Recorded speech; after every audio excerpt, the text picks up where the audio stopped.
Hello जय हिंद दोस्तों। आपका हमारे यूट्यूब फैमिली में स्वागत है। तो चैप्टर 2 का पार्ट 1 वीडियो आपको अपलोड कर दिया गया है। ये कोलाइडी गुणधर्म तक स्टार्टिंग से शॉर्ट टर्म में आपको समझा दिया गया है, ठीक है। तो आज हम आपको इसके आगे कोलाइड के गुणधर्म के आगे का टॉपिक मिश्रण के घटकों का पृथक्करण, ये बहुत ही मोस्ट इम्पॉर्टेंट है और एग्जाम में आता है तो अच्छे अच्छे लोगों का पसीना छूट जाता है ये टॉपिक। इसीलिए इसको अच्छे से समझिएगा और कोशिश कीजिएगा कि एनसीईआरटी के वन लाइन बाय लाइन को इस तरह से रीड करना है। मेरे वीडियो देखने के बाद इस तरह से एक भी लाइन को आपको ड्रॉप नहीं करना, इसके साथ साथ इसके जो एक्टिविटी है उसको भी आपको रीड करना है, जो क्रियाकलाप दिए गए हैं उससे भी आपको समझना है, ठीक है। तो चलिए स्टार्ट करते हैं और रात में 9 बजे आप इसका टेस्ट अवश्य दीजिएगा, है ना। देखिए, तो आज का टॉपिक है मिश्रण के घटक का पृथक्करण। मिश्रण के घटक का पृथक्करण कैसे करते हैं? जैसे मान लीजिए कि हमारे जीवन में, हमारे लाइफ में बहुत सारे ऐसे पदार्थ हैं जिसको हम लोगों को अलग करने की आवश्यकता पड़ती है। तो मिश्रण के, ये जो मिश्रण है इसके अवयव को अलग करने का मेन उद्देश्य हम लोगों का क्या रहता है कि जो भी उसमें डस्ट पार्टिकल है या अवांछनीय पदार्थ हैं, ठीक है, इसको अलग करना है। इसको अलग करके हमको उसको शुद्ध पदार्थ में निकालना है या शुद्ध चीज प्राप्त करना है। तो उस मिश्रण को अलग करने के लिए हम दो तरीके से कर सकते हैं। भौतिक एक हम भौतिक और दूसरा रासायनिक रासायनिक प्रक्रिया से। तो भौतिक प्रक्रिया और रासायनिक प्रक्रिया दोनों के द्वारा हम लोग अलग कर सकते हैं। तो भौतिक प्रक्रिया के द्वारा हम कैसे अलग कर सकते हैं और रासायनिक अभिक्रिया के द्वारा कैसे अलग कर सकते हैं, देखेंगे। भौतिक मतलब क्या हुआ, नॉर्मली हम किसी प्रकार का कोई रिएक्शन नहीं करवाएंगे, कोई अभिक्रिया नहीं करवाएंगे। जैसे मान लीजिए कि मिश्रण तो आपको मालूम है दो तरह का होता है, एक होता है विषमांगी, एक होता है समांगी, ठीक है।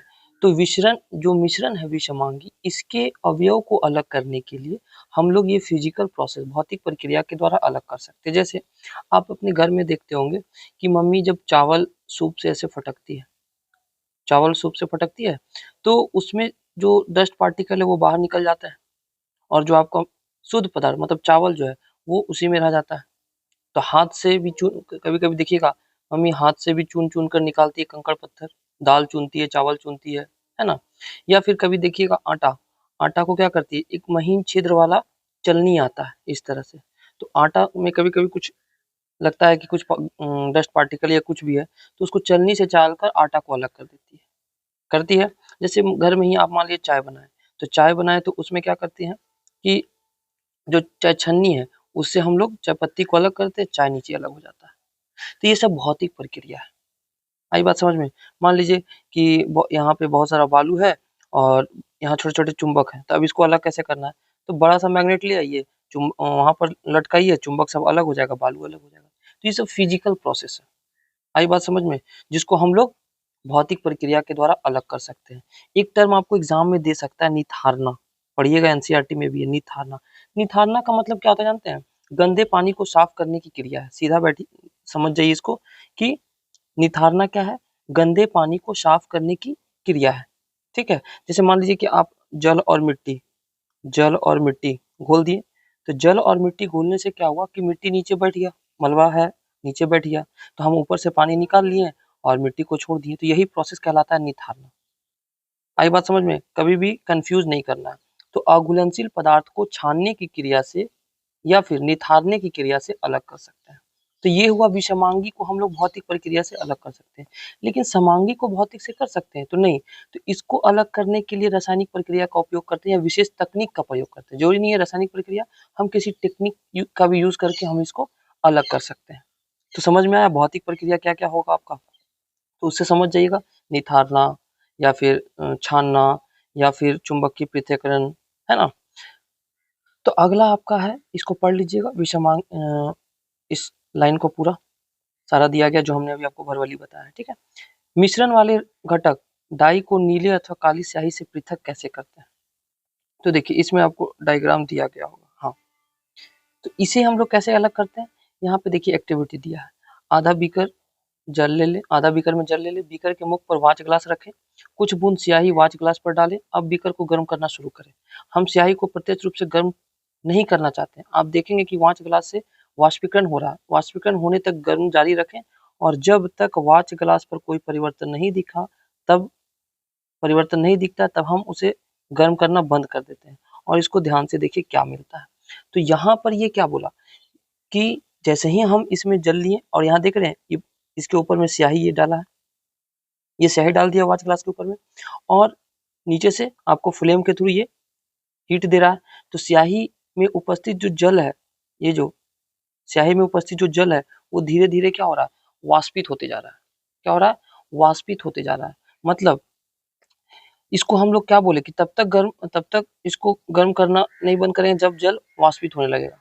तो वाच ग्लास, ये जो वाच ग्लास है आपका, ये वाच ग्लास या बेसिन जो भी बोली, इसमें ठोस रंगीन पदार्थ का अवशेष देखिएगा छोटा छोटा बचने लग जाता है। यही ठोस रंगीन पदार्थ जो है क्या है, रंग है, जिसे हम लोग स्याही कहते हैं।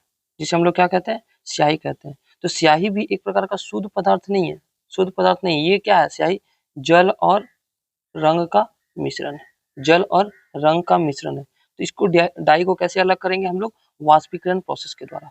तो वाष्पीकरण प्रोसेस के द्वारा और क्या क्या अलग कर सकते हैं, याद रखिएगा, सोडियम क्लोराइड प्लस जल का मिश्रण। दूसरा, समुद्री जल से हम लोग जब नमक निकालते हैं तो वाष्पीकरण प्रोसेस के थ्रू, ये पूछता है क्वेश्चन। तीसरा, शर्करा जो चीनी है, शर्करा विलयन से ठोस शक्कर निकालना है, ठोस शक्कर निकालना है तो वाष्पीकरण कर देंगे, पानी उड़ जाएगा और ठोस क्रिस्टल के रूप में शक्कर आपका बच जाएगा। तो ये सभी वाष्पीकरण प्रोसेस के द्वारा होगा। आई बात समझ में? तो इसको एक बार एक्टिविटी को अच्छे से पढ़ लीजिएगा, क्लियर हो जाएगा। ठीक है, आगे देखिए, आगे है दूध से क्रीम को कैसे अलग करते हैं। बहुत अच्छा क्वेश्चन है, दूध से क्रीम को कैसे अलग करते हैं। तो आप लोग देखते होंगे कि मार्केट में अमूल दूध हो गया या फिर काऊ दूध हो गया, सुधा दूध हो गया, तो इस तरह का दूध का पैकेट आता है। तो हम लोग उसमें भी बोलते हैं कि क्रीम वाला दूध दीजिए। क्या बोलते हैं, क्रीम वाला दूध दीजिए, मांगते हैं ना। तो एक चीज याद रखिएगा कि जब किसी को अलग करने के लिए छन्ना पत्र से अगर अलग करते तो आर पार हो जाता है। ठीक है, तो उसको पृथक करने के लिए हम एक अपकेंद्रीकरण सेंट्रीफ्यूगल प्रोसेस का उपयोग करते हैं। तो ये क्या है कि सेंट्रीफ्यूगल दिया है, डायग्राम कुछ नहीं दिया है, तो समझ लीजिए। थोड़ा सा हम आपको डायग्राम से समझाना चाह रहे थे। जैसे मान लीजिए कोई मशीन है, कोई एक मशीन है, ठीक है, अंदर का पार्ट है मशीन का, ये मशीन का अंदर का पार्ट है, ठीक है, ये मशीन हो गया। तो जब हम क्या करते हैं, जब किसी पदार्थ को इसमें तेजी से घुमाते हैं तो जो भारी वाला कण है वो नीचे बैठ जाएगा, भारी वाला कण क्या होगा, नीचे बैठ जाएगा और हल्का वाला कण क्या होगा, ऊपर आ जाएगा। तो इस प्रोसेस के थ्रू हम क्रीम अलग कर सकते हैं, यही प्रोसेस है आपका अपकेंद्रीकरण। तो दूध से क्रीम निकालने के लिए, दूध से क्रीम कैसे निकालेंगे, सुन लीजिए।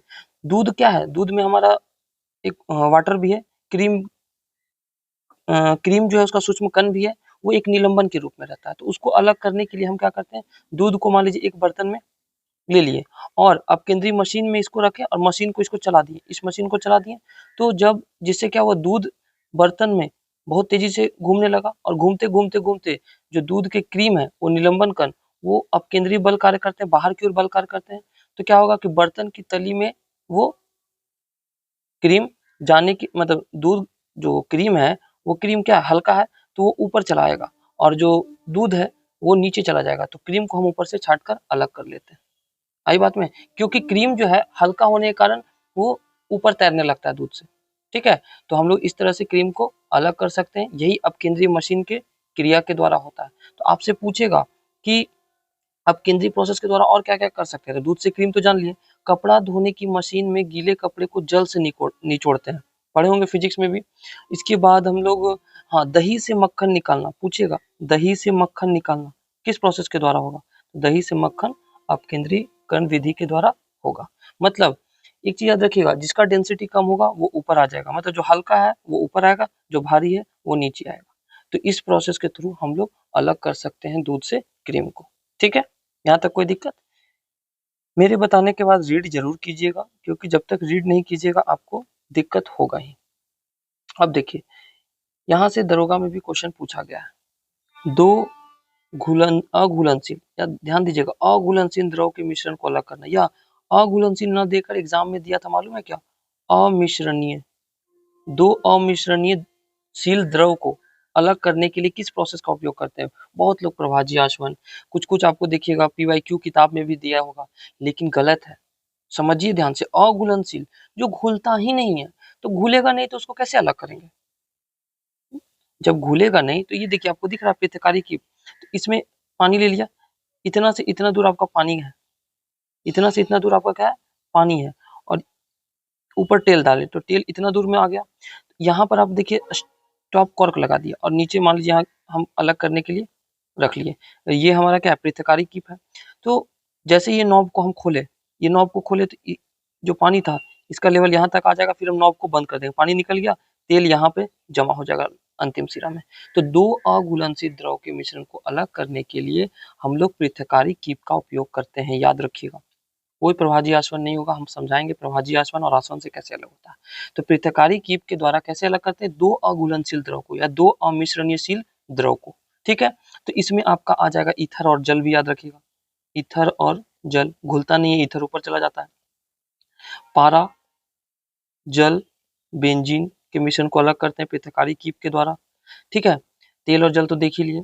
पिघला हुआ लोहा और धातुमल, याद रखिएगा, पिघला हुआ लोहा और धातुमल को अलग करना है, तो यही पृथकारी कीप का उपयोग करते हैं। तो क्लियर हो गया, पृथकारी कीप मतलब दो अघुलनशील द्रव को अपने घनत्व के अनुसार अलग अलग परत से अलग करने की प्रक्रिया ही क्या कहलाता है, पृथकारी कीप के प्रोसेस करते हैं, ठीक है। अब देखिए, इसके बाद आपका आता है, पढ़ लीजिएगा, ये बहुत आसान है पृथकारी कीप, कुछ कुछ एग्जाम्पल आपको हम बताते चल रहे हैं। देखिए यहाँ दिया भी क्या आपको, तेल जल धातु शोधन के दौरान लोहे को पृथक करने के लिए धातु मल के ऊपर हटा लिया जाता है, भट्टी की निचली सतह पिघला हुआ लोहा शेष रह जाता है, ठीक है। अगला देखिए, नमक तथा अमोनियम क्लोराइड। अमोनियम क्लोराइड क्या है, एक ऊर्ध्वापातित पदार्थ है। तो आपको ये चीज पता होना चाहिए, ये है क्या, तो ऊर्ध्वापातित पदार्थ है। तो ऊर्ध्वापातित पदार्थ को अलग करने के लिए किस प्रोसेस का उपयोग करते हैं, ऊर्ध्वापातन विधि। नमक क्या है, नमक सोडियम क्लोराइड है NaCl, और अमोनियम क्लोराइड हो गया NH4Cl, नमक हो गया NaCl, और अमोनियम क्लोराइड हो गया NH4Cl। तो इसके मिश्रण को अलग करने के लिए हम लोग ऊर्ध्वापातित या ऊर्ध्वापातन प्रोसेस का उपयोग करते हैं। इसमें और ऊर्ध्वापातित पदार्थ में याद रखिएगा, हम पिछले वीडियो में ही बताए हैं, कपूर, नेफ्थलीन, आयोडीन और एंथ्रासीन, ये एकदम याद रखिएगा, जैसे ही देखिएगा एकदम ऊर्ध्वापातन प्रोसेस मार दीजिएगा इशारा को देखकर, ठीक है। तो कैसे अलग करते हैं इसको समझिए। देखिए यहाँ आपको डायग्राम दिया गया है, इस डायग्राम से हम आपको समझा देना चाहते हैं। देखिए आपको दिख रहा है, एक साफ शुष्क बेसिन है, क्या है, साफ शुष्क बेसिन है, उसमें अमोनियम क्लोराइड को लेकर उसके ऊपर एक रुई का कॉर्क लगा दिए, नीचे चीनी मिट्टी का आपको प्याला दिख रहा होगा, यहाँ अमोनियम क्लोराइड, ये क्या है, अमोनियम क्लोराइड, नीचे से बर्नर के थ्रू हम इसको हीट दिए, कह रही है बर्नर को हीट दिए। तो हीट देने के बाद अमोनियम क्लोराइड ठोस से द्रव में तो बनेगा नहीं, सीधे ये गैस में बदलता है। तो क्या होगा, अमोनियम क्लोराइड इस किनारे किनारे जो आपका कीप है इसमें जमा हो जाएगा।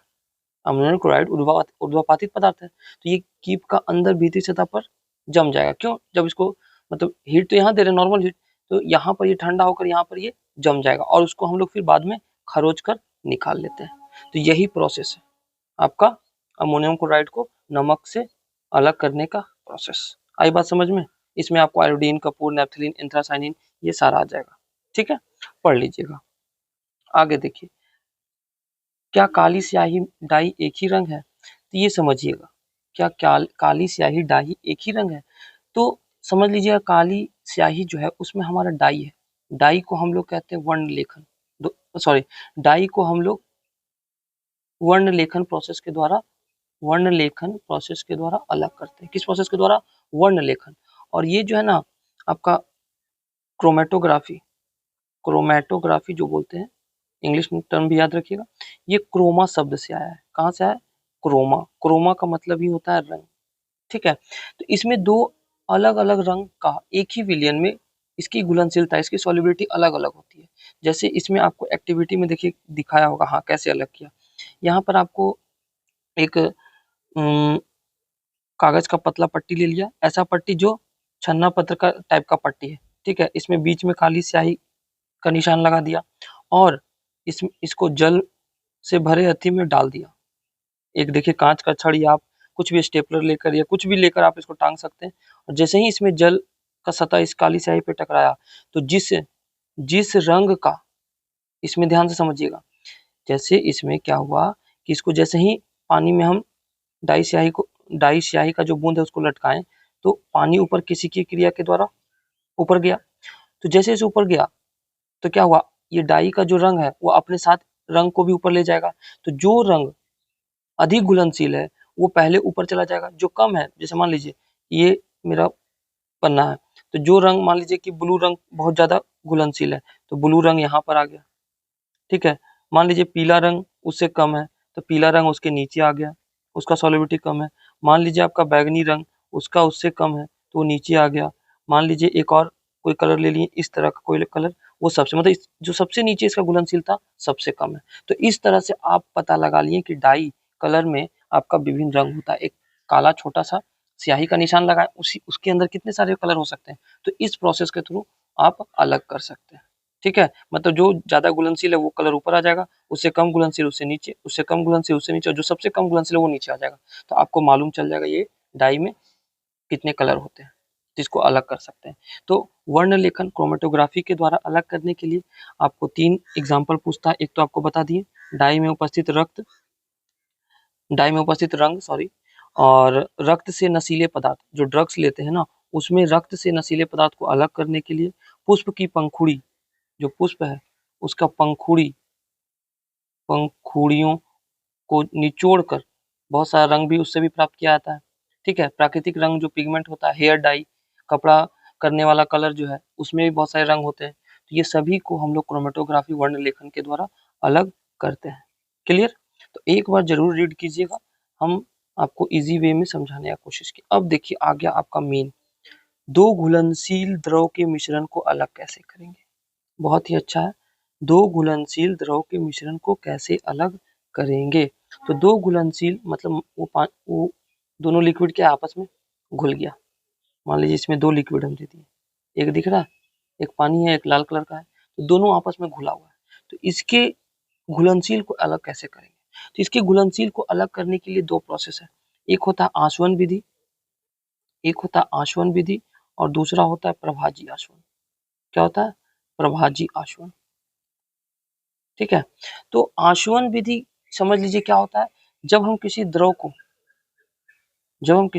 को उष्मा देते हैं तो वाष्प में बदल गया, और यही वाष्प को जब ठंडा करते हैं तो क्या बन जाता है, द्रव बन जाता है। यही है आपका आसवन विधि, ठीक है। तो इसमें क्या करते हैं हम लोग, डिपेंड करता है कि उसका दोनों जो मटेरियल लिए, लिक्विड लिए, दोनों का बॉइलिंग पॉइंट कैसा है, तो एक चीज याद रखिएगा, अगर अगर दो लिक्विड का बीच का बॉइलिंग पॉइंट 25 केल्विन से अधिक होगा, तो ऐसे घुलनशील द्रव को अलग करने के लिए आसवन विधि का उपयोग करते हैं। जैसे आप पहला एग्जांपल ले लीजिए, एसीटोन और जल। एसीटोन का बॉइलिंग पॉइंट होता है 56.5 डिग्री सेल्सियस, जल का आप लोगों को मालूम है 100 डिग्री सेंटीग्रेड। तो इनके बीच का डिफरेंस, बॉइलिंग पॉइंट का डिफरेंस 25 केल्विन से अधिक होना चाहिए, इससे कम होगा तो इस विधि से अलग नहीं कर सकते। तो अब आप देखिए यहाँ पर आपको लिया है, देखिए इसको समझिए। आइए हम एक एसीटोन और जल के मिश्रण को लिए, मिश्रण को आसवन फ्लास्क में ले लिए, एक थर्मामीटर लगाएं। थर्मामीटर इसलिए लगाएं क्योंकि हमको टेम्परेचर का मालूम होते चलना चाहिए। तो इसमें देखिए आसवन फ्लास्क में क्या लिया, जल और एसीटोन मिला लिए, यहाँ पे जल और एसीटोन है। तो इसमें जल और एसीटोन में आपको मालूम है एसीटोन 56 डिग्री सेंटीग्रेड पर, 56.5 डिग्री सेंटीग्रेड पर ये बॉयल होना स्टार्ट हो जाएगा, लेकिन जल को तो कितना चाहिए, 100 डिग्री सेंटीग्रेड। तो जब तक 100 नहीं होगा तब तक जल तो बॉयल होगा नहीं। तो एसीटोन और जल, इसको देखिए यहाँ पर एक कीप लगाकर एसीटोन को अलग किए। कैसे अलग किए, जैसे मान लीजिए हम हीट दिए, तो हीट दिए तो एक ऐसा ये थर्मामीटर पे मान लीजिए 56 degree centigrade 56.5 degree centigrade show किया, तो यहाँ एसीटोन क्या होगा, बॉयल होकर निकलने लगेगा, और बॉयल होकर निकलने के साथ साथ इधर से ये क्लैंप के थ्रू ठंडा होते हुए बूंद बाई बूंद इसमें जमा हो जाएगा। लेकिन हम 100 डिग्री सेंटीग्रेड तक नहीं देंगे, 100 देंगे तब तो पानी भी उड़ने लगेगा ना, 100 से कम ही रखेंगे, मान लीजिए कि 80 तक ही रखें या 85 तक ही रखें। तो एसीटोन तो 56 से बॉयल होने लगा, तो 56 से ही ये बॉयल होकर वाष्प बनकर ठंडा ठंडा होकर एसीटोन नीचे जमा हो गया और पानी यहीं का यहीं हमारा रह गया। तो यही है आसवन विधि। जब समझ पढ़ लीजिएगा तो बहुत अच्छे से समझ में आ जाएगा। आई बात समझ में? आसुत जल समुद्री जल को अलग करते हैं, जल अल्कोहल को आसवन विधि से अलग करते हैं, ईथर और बेंजीन को अलग करते हैं।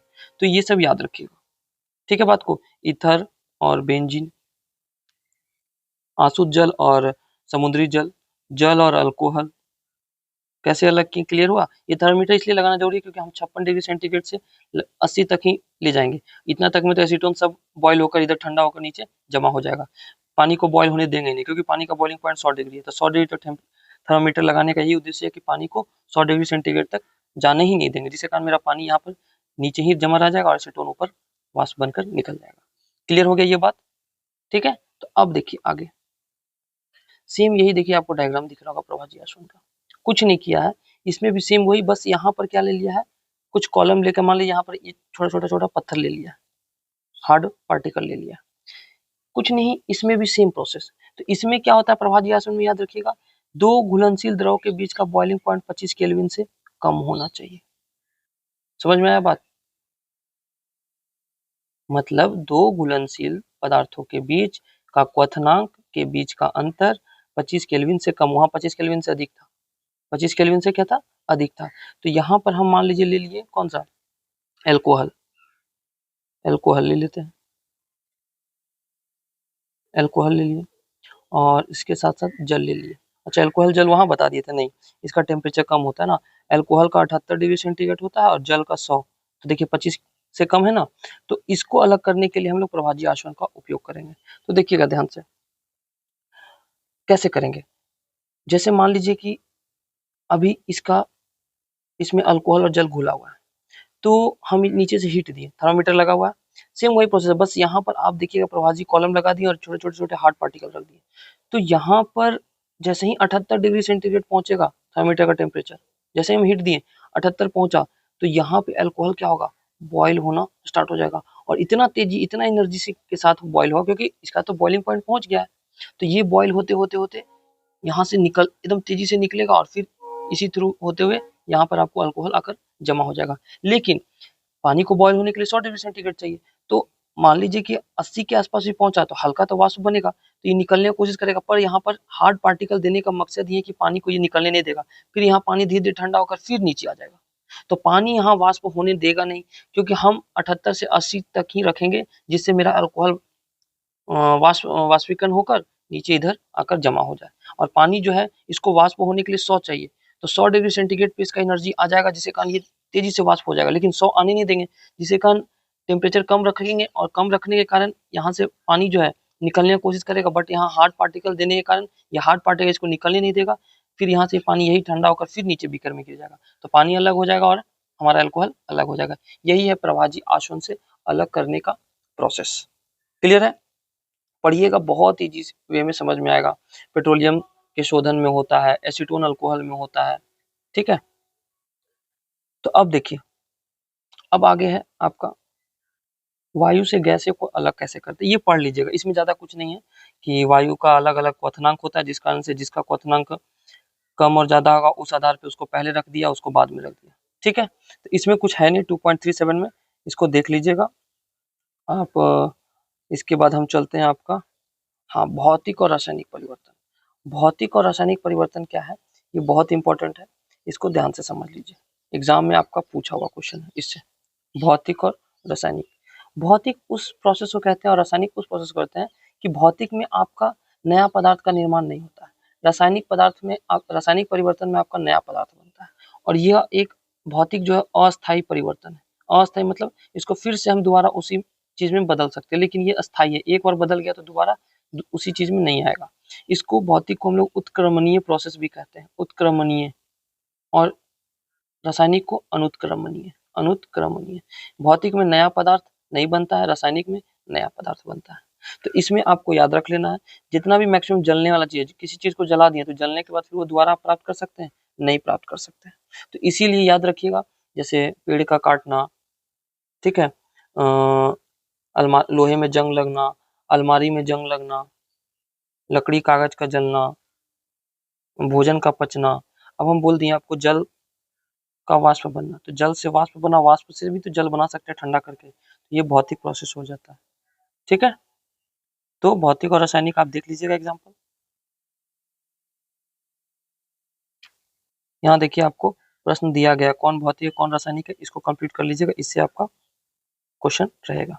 शुद्ध पदार्थ क्या है, स्टार्टिंग में भी बताए थे, शुद्ध पदार्थ किसे कहते हैं, जो सिर्फ और सिर्फ एक ही अवयव से बना है, जो सिर्फ एक ही अवयव से बना है, अतः इसके अवयव को भौतिक परिवर्तन के द्वारा अलग नहीं कर सकते हैं, लेकिन रासायनिक परिवर्तन को अलग कर सकते हैं। जैसे H2O क्या है, एक शुद्ध पदार्थ है। H2O क्या है, इसमें हाइड्रोजन और ऑक्सीजन से बना है, तो ये एक शुद्ध पदार्थ हो गया। शुद्ध पदार्थ का स्टार्टिंग में ही बता दिए, जिसके सभी अवयव समान रहेंगे, और अशुद्ध पदार्थ जिसके सभी अवयव समान नहीं रहेंगे। ठीक है, इसमें कुछ ज्यादा बताने वाला नहीं है। तत्व, हाँ तत्व के बारे में सुन लीजिएगा। तत्व जो है ना, तत्व का शब्द का सबसे पहले प्रयोग रॉबर्ट बॉयल किए थे। रॉबर्ट बॉयल वैज्ञानिक थे, इन्होंने किया था। लेकिन तत्व का परिभाषा जो है ना, तत्व का परिभाषा जो है लेवोइजियर, लेवोइजियर ने दिया था। तत्व का परिभाषा किसने दिया था, लेवोइजियर ने दिया था। तो तत्व क्या है, तत्व पदार्थ का वह मूल रूप है जिसे रासायनिक प्रतिक्रिया द्वारा या सरल पदार्थों में विभाजित नहीं कर सकते। समझ में आया, तत्व का सबसे छोटा रूप ही परमाणु होता है। तत्व का सबसे छोटा रूप ही परमाणु होता है। ठीक है, तत्व का सबसे छोटा रूप ही क्या होता है, परमाणु होता है। तो तत्व पदार्थ का मूल वह गुण है जिसमें रासायनिक प्रतिक्रिया के द्वारा उसे सरल पदार्थ में नहीं तोड़ सकते, मतलब भौतिक या रासायनिक विधि द्वारा दो या दो से अधिक पदार्थों में इसमें तोड़ नहीं सकते। और तत्व जो है एक ही प्रकार के, एक ही प्रकार के परमाणुओं से मिलकर बना होता है। आई बात समझ में, तत्व जो है एक ही प्रकार के परमाणुओं से मिलकर बना है। इसमें आपको एक टर्म आएगा धातु, तो धातु चैप्टर में, केमिस्ट्री का 10th क्लास का चैप्टर है धातु, उसमें पढ़ेंगे धातु अधातु। नॉर्मली जान लेते हैं धातु क्या है। तो धातु जो है उष्मा, उष्मा और इलेक्ट्रिसिटी का गुड कंडक्टर है, इलेक्ट्रिसिटी का गुड कंडक्टर है। इसमें आघातवर्त्या का गुण होता है, तन्यता का गुण होता है। ठीक है, ये सॉलिड फॉर्म में होते हैं। अपवाद पारा, पारा जो है धातु होते हुए कमरे के ताप पर ये द्रव अवस्था में पाया जाता है। धातुएं चमकीली होती है। ठीक है, धातुओं को इतने कठोर होते हैं कि इसे हम लोग आसानी से काट नहीं सकते, लेकिन सोडियम पोटेशियम, सोडियम पोटेशियम को आसानी से चाकू से हम लोग काट सकते हैं। धातु का गलनांक और क्वथनांक उच्च होता है। ठीक है, नॉर्मली इतना जान जाइए, फिर जब हम लोग पढ़ेंगे धातु अधातु क्लास 10 वाले चैप्टर में, तो वहां पर डिटेल में पढ़ेंगे।